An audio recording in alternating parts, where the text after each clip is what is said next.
mu egsi ci gan gi ñu ngi leen ko doon wax ba ñu dooree ba léegi maître Moussa Sarr la nekk avocat maître Moussa Sarr ñu ngi lay nuyu di la ziar di la dalal jàmm. soxna si maa ngi lay fay di la nuyu di la ziar. di nuyu ñëpp ñi ñu fekk ci plateau bi. di profité également ci occasion bi pour balu àq sénégalais yëpp. leen bal àq. di ñaan jàmm ak sutura ci réew mi. amiin maître jërëjëf déwénati maître Chérif gis nañ ko situation politico-judiciaire wala judiciaire sax jamono ji ak yenn ci ay dossiers yi ñu bàyyi la nga door waxtaan bi ak maître laataa ñuy dellu si fii. jërëjëf soxna naata maître avocat à la cour indignation nag moo am ci réew mi démb.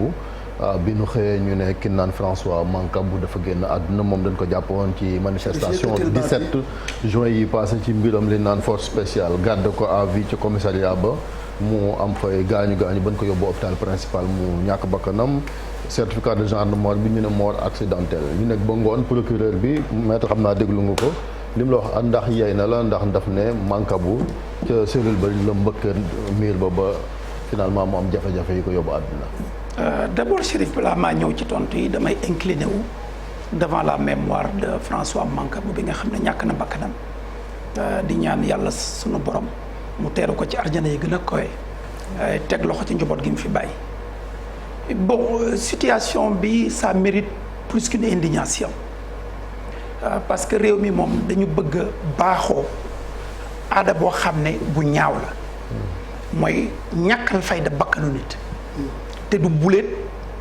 nit ñàkk bakkanam ci condition yu mel nii te ba tey xamuñ lan moo ko waral te loolu kenn mënu ko rafetlu sur le plan humain rek kenn mënu ko rafetlu a fortiori réew moo xam ne dafay bàkkoo ne état de droit la naam état de droit la mais suñu état de droit léeg-léeg day sooxe bu jéggi dayoo et parfois y a des problèmes même d'effectivité de cet état de droit donc li procureur wax te balaa nga ko wax nga wax certificat de genre de mort bi li muy niru d'abord mooy gaawtu am na ci parce que bu ñu nee certificat de genre de mort accidentelle mais bu ñu nee mort accidentelle lan mooy origine bi. boo ne oto dafa accidenté da nga naan excès de vitesse la. ou frein à main bi baaxul ou amul lii ou amul lale. c'est très vague une mort accidentelle c'est une mort fortuite mais lana ko waral. donc ça ne veut rien dire. ca ngoon gi la ko procureur wax la ko waral ci ngoon gi. waaw ma ne ci ngoon gi la wax la ko waral. mais la mu wax man mënu ma doy. xam nga lu tax mënu ma doy. du buleen aussi. mu am question boo xam ne dafa intéressé Sénégalais yi ñu gis procureur génn pour jéem a dalal xelu nit ñi mais toujours au lieu mu dalal xelu nit ñi ça devient toujours contre-productif c'est-à-dire que la communication du parquet. est toujours contre-productive parce que nit ñi dañuy xaar ay réponses précises mais c'est toujours vague c'est toujours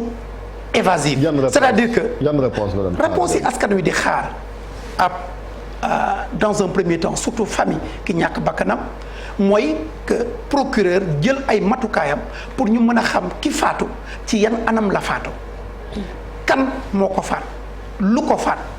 loolu la nit ñi di xaar.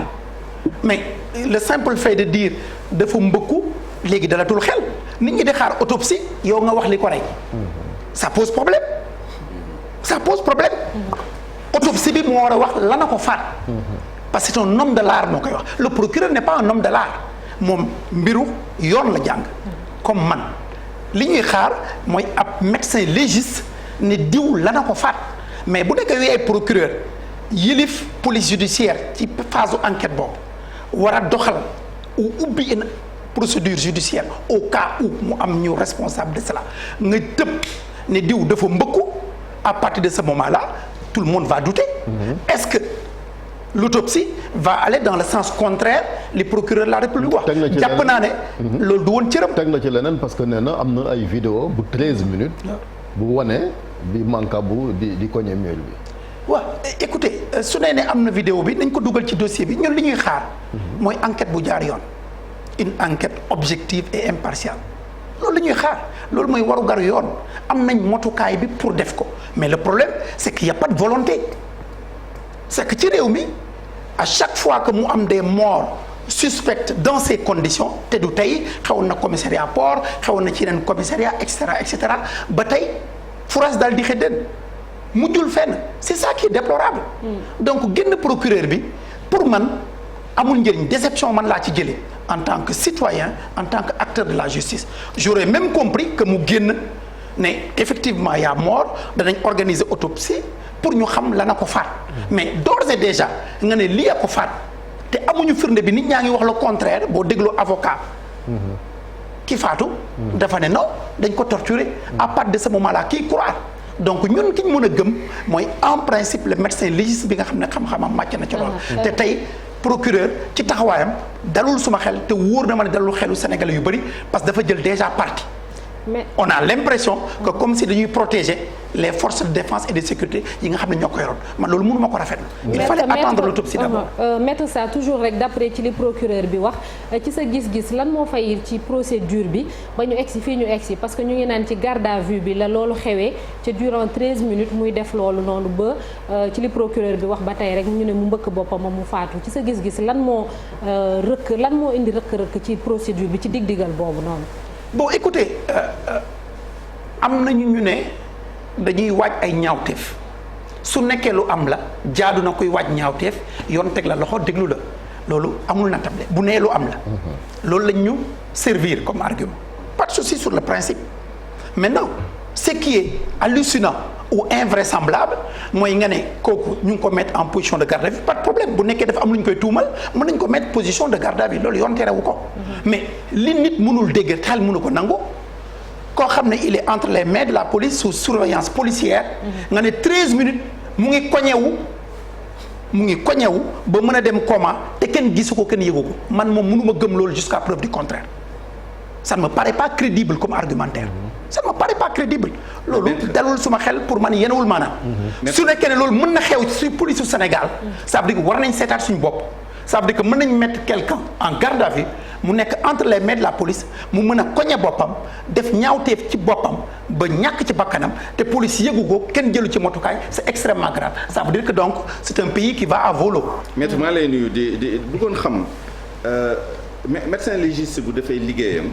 probablement dinañ xam lan moo waral faatu bi. mais au plan médical seulement. est-ce que traumatisme crânien la est-ce que je suis pas un homme de l'art mais au moins loolu dañ koy dégg souvent traumatisme crânien mais circonstances yi médecin légiste du ko mën a déterminer bu boobaa kan moo war a def liggéey boobu par exemple inspection de la police xaw ma nu ñu koy tuddee fii Sénégal parce que dans le monde entier fépp foo am démocratie travail des forces de l'ordre des forces de défense dañ koy superviser dañ koy encadrer am na dëkk yoo xam ne sax assemblée nationale day am kuréel yoo xam ne day surveiller liggéey boobu Sénégal fii kan moo am cër boobu kan moo ko war a def est-ce que ñu ngi leen di interpeller suffisamment est-ce que c'est pas à la police d'abord de faire une enquête interne pour xam lan moo xew ci chambre de sûreté boobu sur la base des éléments disponibles et puis de ce que les autres disent en dehors de la police li nga laaj noonu la c'est ça la question mooy est-ce que police ak suñu justice am na taxawaay bi war pour leeral situation yooyu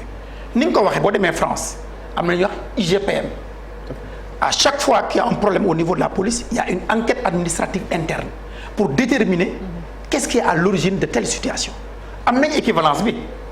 jàppuma tur bi mais on a cette inspection là mais inspection boobu mosul def liggéeyam mosuma dégg Sénégal problème bu mel ni au niveau de la police à l'interne ñu diligenter une enquête administrative génne un rapport bu crédible pour ne lii ak lii ko waral et c'est regrettable loolu d'abord liggéeyu police la à l'interne su nekkee ne nit dafa nekk seen loxo mu faatu quelles que soient les circonstances bu médecin légiste bi dafay gëstoom bu ne lii ko faat police ñoom seen bopp war nañ càmbar ci biir ñi nga xam ne ñoo ko doon déglu ban heure la ñëw nan lañ ko entendre kan lañ fa bàyyoon pour situer éventuellement les responsables pour xool ndax amul kenn ku bokk ci ñoom ku ci laale mais gisuñu benn volonté au niveau de l'État ñu def enquête bu mel noonu et c'est ça qui est regrettable mieux police bu ko deful justice mën na ko def parce que la justice peut ouvrir au-delà d'une enquête administrative qui donne lieu à une sanction administrative à l'interne la justice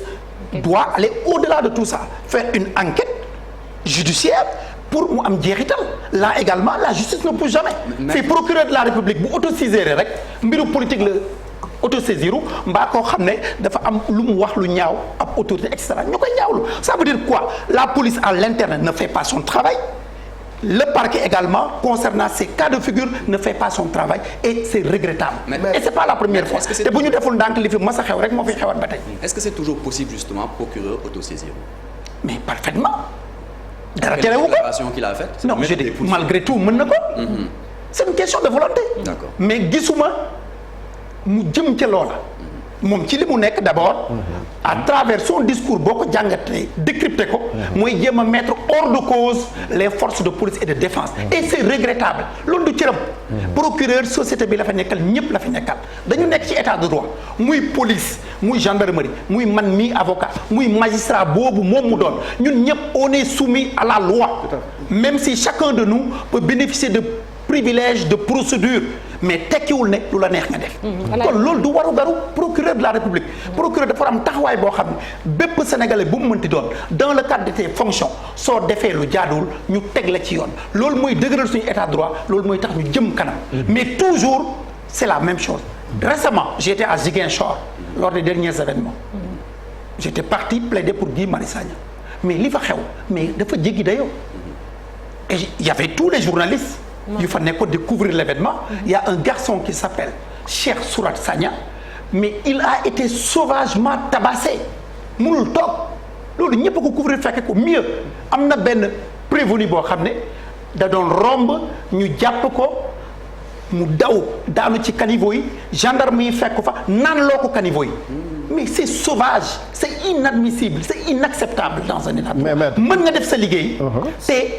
doo du ànd ak cruauté boobu. du ànd ak cette violence méchante. mais cas de torture yooyu met nag parce que fii Sénégal am na réforme bu ñu fi defoon ba yéen avocats yi bu dee jàpp na nit dès les premières heures de la garde à vue am avocat bu ko assisté avocat yi bu ñu doon teew cas de torture yooyu duñ ko nemmeeku fii Sénégal. bon ça dépend du moment de cette prétendue torture. au moment de l'audition l'avocat il est présent foofu dara mënu fa xew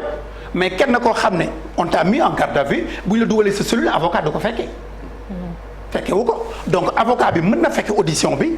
lépp jaar ci yoon tout en précisant que la présence de l'avocat dans cette phase est une présence passive parce que l'avocat ne pose pas de questions il est là assis il jette un coup d'œil sur ce qui se fait surveille entre guillemets ba pare def observation mais après lan moo xew ci cellule bi ñu la denc bu ñu lay jàpp avant ñu lay indi lan lañ la def c'est ça le problème ñooñu may wax dañ leen tabasser dóor leen sauvagement à Ziguinchor avant ñu leen di jébbal procureur de la République donc encore une fois il y a un travail de sensibilisation à continuer à faire mais surtout que ñuy jël sanction soo discuter ak responsable dañu naan ci école yi il insiste sur ces éléments mais ça ne suffit pas il faudrait que l'État du Sénégal le parquet nga xam ne moom la ñu jox matuwaay yooyu saa bu yu ni mel amee mu jël disposition bi yëpp pour ñu def une enquête judiciaire même bu nekkee l'enquête administrative n'a pas été faite ou n'a pas été faite dans les règles de l'art ñu jël enquête judiciaire boo xam ne dañ mën a identifier responsable yi sanctionner la. alors ci enquête boobu sax la ñuy ñëw maître parce que procureur mi ngi wax division des investigations criminelles la ñuy jox enquête boobu ci mbir mu nga xam ni dafa concerner police est-ce qu'il n'est pas plus judicieux pour faire la lumière jox koy beneen corps bu nga xam ne bokkul ak police pour ñu éclairer lanterne nit ñi. en tout cas man li dal suma xel. ce serait de prendre la gendarmerie parce qu'on ne peut pas être entre guillemets juge et partie. c'est que mënuñu tey di tuumal police donte tuuma rek la. jusqu'à preuve du contraire. ñu ne maître loolu gendarmerie mënu ci dara des biir police. non au niveau de l'enquête s'il y a une procédure judiciaire. S'il y a une procédure judiciaire, le procureur peut désigner la gendarmerie. Maintenant, s'il s'agit d'une enquête administrative pour voir à l'interne ce qui s'est passé loolu police moo ko def mais dans le cadre de la procédure judiciaire la gendarmerie le procureur peut parfaitement saisir la gendarmerie te looloo gën a yenu maanaam loolu moo gën a dal suma xel moo gën a dal xel ñaari corps yi xam nga ne loolu Sénégal maître loolu moom jot fay sax xalaat parce que duñ ko gis sax lu bari non parce que police dina sant ni genre humiliation la ñu jël gendarmerie naan ñëw leen xool la xew ci commissariat central non Chérif ñun état de droit la ñu nekk boo yoree réew di ko doxal ay service doo am état d'âme. y a pas d'état d'âme. wujjee fu ne la am même man avocat dañ naan am na wujje entre avocat yi ak magistrat yi loolu liggéey yëpp a mel noonu mais c'est pas une raison que doo ko jox ñi nga xam ne nga yaakaar ne ñoo ko mën a doxal ci yoon man gëwuma loolu. gendarmerie sont suffisamment responsables. que bu ñu leen joxee liggéey muy police ak ku mu mën di doon ñu def seen liggéey. en tout cas looloo dal xelu ñëpp. d'autant plus que y a quand même des dispositifs qui sont mis en place ay verrous pour que ministre de l'Intérieur en l'occurrence je pense. am na préalable pour ñu mën a entendre des policiers donc je pense am na nu ñu mën a def ba gendarmerie def liggéey. non ça ne pose pas de problème mu jaar ci yoon et cetera. mais je voudrais ajouter par rapport ak sanctions yi il faut ajouter sanction des brebis galeuses parce que jusqu'à preuve du contraire li ñuy wax les bavures ak les tortures. ce n'est pas systématique. parce que boo jëlee journée bi nombre de personnes yu ñu arrêté yu def n'importe quel délit wala crime. ñu leen di traiter convenablement. Et de temps en temps on a des cas extrêmes yoo xam ne y a mort d'homme c'est inconcevable ak li maître décrire léegi di torturer ay nit di leen humilier fekk c'est pas nécessaire parce que nag les forces de l'ordre dañoo am pouvoir utiliser la force légitime mais dans la mesure c'est-à-dire il faut mu tolloog ak danger wala risque bi nga xam ne moom la ñu kii mais même dans ces conditions ils sont formés pour utiliser de façon raisonnable la force nécessaire pour maîtriser des délinquants wala des criminels et cetera sans avoir à parce que yenn yi du ko jar boo jàppee nit nga maîtriser ko ba pare di ko toroxal loolu c'est excessif mais bu laajee yow nga utiliser force certains niveaux de force d'ailleurs pour maîtriser benn criminel loolu mën nañ ko comprendre c'est arrivé les Alex Ino bi ñu leen jàppee ñëpp xam nañ ne am na fu ñu jaar ak ñoom xëy na dañoo résister woon il y avait un risque accru et même dans ces conditions là boo fexee ba maîtriser nit ki c'est plus la peine ay naan loo ndox ay summi tubéy nit ki ay di ko toroxal ci mbedd bi c'est pas nécessaire heureusement j'espère en tout cas que c'est pas systématique dans les forces de l'ordre et que ce sont des brebis galeuses et ce qui rend d'autant plus facile que ñu identifier leen sanctionner leen génnee leen ci corps boobu parce que amuñu fa place kuy comporté wu noonu amoo place ci force de l'ordre et de sécurité c'est pas normal il faut les identifier les sanctionner et les bouter en dehors de ces institutions tout à fait respectables. Oui, à ce niveau, il est vrai que jusqu'à preuve du contraire, moi je ne peux pas dire et je n'ai aucun élément objectif pour dire c'est une violence systémique. C'est pas systémique jusqu'à preuve du contraire. Mais su nekkee ne on considère que c'est des bavures individuelles et que l'État du Sénégal ne prend pas de disposition pour ñu leeral enquête bi sanctionné ña ko def bu yàggee xel day ñaaw. Absolument. On va tendre à penser que c'est systémique. Absolument. Et donc c'est là où c'est grave. Et l'État ne fait aucun effort par rapport à cela. C'est ça qui est grave. Maître, l'autre fait bi nga xam ne aussi mi ngi troubler nit yi mooy l'évasion de Mamadou Seck, un détenu malade nekk pavillon spécial. À 23h et quelques ñu ne dafa évaporé comme ça dans la nature loolu dafa lëndëmal xelu nit ñi ba am ñu ci indi jeexi jaaxa ban jàngat nga am ci problème boobu doonte waa administration pénitentiaire génn nañu def seen mea culpa expliquer les xel. Bon écoutez moi sur cette question li ma ci mën a wax mooy li ma dégg administration pénitentiaire wax jusqu'à preuve du contraire mu ngi woon seen loxo c'est leur responsabilité mu ngi woon pavillon spécial. Toujours ci responsabilité administration pénitentiaire la nekk parce que pavillon spécial bi nekk foofu pour les détenus administration pénitentiaire ñuy assurer la sécurité de ces gens et nee na dafa évadé wu ben écoute damay jàpp ne dafa évadé wu am na ñu naan leneen moo ci xew mais mënuma prononcer loolu parce que awma ci firnde donc damay jàpp jusqu'à preuve du contraire dafa évadé wu et qu'ils prennent les dispositions pour mën ko retrouver en tout état de cause leneen xaw na ma jaaxal pavillon spécial garde yi ñu ngi foofu comment lañ la mën a hospitaliser nga mën a évadé wu génn foofu à l'insu des gardes de tout le monde vraiment loolu ëlëm na ma mais ci loolu laa mën a yem ëlëm na ma trop parce que yaakaaruma mu tëb mur je ne sais pas xaw mais en tout cas ëlëm na ma lool nga nekk ñu hospitaliser la nga romb personnel médical bi romb les gardes pénitentiaires ñëpp génn te kenn gisu la mais nañu jàpp te li ma mën a jàpp moo di ne dafa évadé wu jusqu'à preuve du contraire. ñu xaar ba ci kanam. yan mesure lan war a jël ngir quand même rek ñi nga xamante ni ci seen loxo la sëñ Seck moom nekkoon ñoom it yoon mën a am nu mu def ak. ah mais loolu aussi c'est l'administration pénitentiaire de faire son travail ça c'est une enquête administrative qui doit être faite à chaque fois qu'il y a un dysfonctionnement dans un service public muy même ici à la TFM s'il y a un dysfonctionnement il y a une enquête interne qui doit être faite pour xam li xew nan la xewee loolu seen liggéey la et actuellement boo ko seetloo ci année bi c'est la énième fois ñu naan évasion mu ngi bëgg a bëri weer yële amoon na ci Baye Modou et cetera et cetera donc il faut qu'il s'organise davantage et leeral Sénégalais dans quelles circonstances loolu la amee su nekkee ne dafa évadé bu nee ne leneen a xew aussi nañu jël sa responsabilité wax li xew pour leeral askan wi parce que nuppal bi ça ne règle pas de problème et pour revenir encore sur la question de la violence ma yegg si monsieur Niang l'a dit tout à l'heure il est vrai que l'État a le monopole de la violence par le biais de certains de ses organes, la police et la gendarmerie. Mais cette violence, encore une fois, elle est encadrée. Boo demee article 292 du code pénal dañ naan mën police gendarmerie mën na exercer violence mais ci ay conditions soit dañu exercer kaw violence soit dañ la jox ay position ñu ñëw di ko attaquer soit da nga leen wax ñu créer terrain bi ñu bañ ko et cetera donc cette violence là même si da nga ko war a utiliser elle doit être proportionnée elle doit être juste mais li ñuy constater parfois certains éléments de nos forces de défense et de sécurité utilisent une violence excessive et disproportionnée te du ko jar léegi aussi ñu wax la wax bu ñaaw boo xam ne du ko jar mais impunité da ngay def sa liggéey mais impunité la mettre ci li nga xamante ne mooy force de l'ordre yi tamit oui mais xam nga moom laa lay wax sànq impunité boobu moo tax Sénégalais yi seen xel mënul dal moo tax de plus en plus ñenn ñi di penser même que c'est une violence systémique dès lors que violence yi day am état du Sénégal du jël ay motukaayam pour xool ñan ñoo def ñaawteef yi sanctionne leen il est légitime pour le citoyen de dire que état bi moo avalisé lii et l'état ne fait aucun effort par rapport à ça c'est ça le problème de fond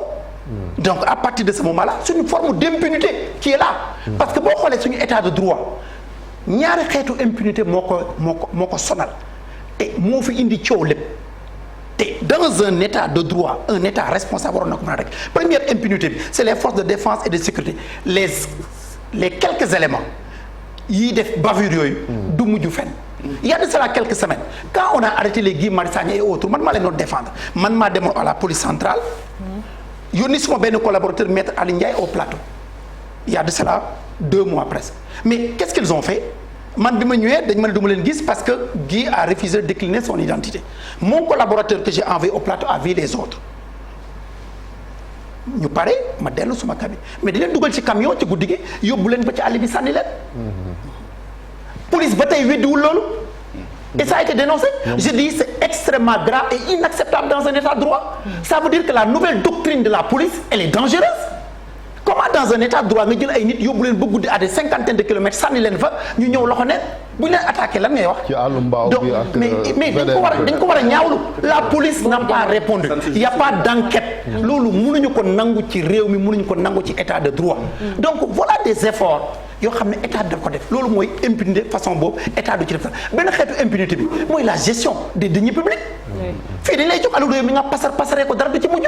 coow lang fi te ça ne date pas d'aujourd'hui ñaaru xeetu impunité yooyu mooy tas réew mi donc état daf ci war a jóg waxuñ ne dina fi dégg parce que ñun ñëpp ay nit la ku ne mën nga juum ci sa liggéey ku ne mën nga ci ànd ak tayeef ku ne mën nga nekk ci ay logique yoo xam ne kenn xamu ko yow yaa ko xam mais waru garu état mooy képp ku jàdd yoon ñu teg la ci yoon loolu mooy dalal xelu citoyen te loolu gisaguñ man dernière question bi rek man dama ko mën laaj ci affaire garde à vue ak durée bi parce que bu ñu jëlee François Mancabou durée garde à vue bi est-ce que ko tut liñ ko tey ci loxol yoon bon bu nekkee ne c'est les délits de droit commun la durée de garde à vue est de 48 heures mën nañ ko proroger de 48 heures bu nekkee ne atteinte à la sûreté de l'État c'est 96 heures donc mën nañ ko doubler waat ñoom dañ leen toppoon su ma juumul pour atteinte à la sûreté de l'État donc moo tax en fait dafay gudd. D'accord merci beaucoup maître Moussa Sarr jërëjëf di la sant di la gërëm bu baax a baax si wuyu si bi merci bonne journée maître léegi dañuy soobu ci yëglekaay yi muy l'observateur ak record li ñu xëyee tey ci àjjuma ji.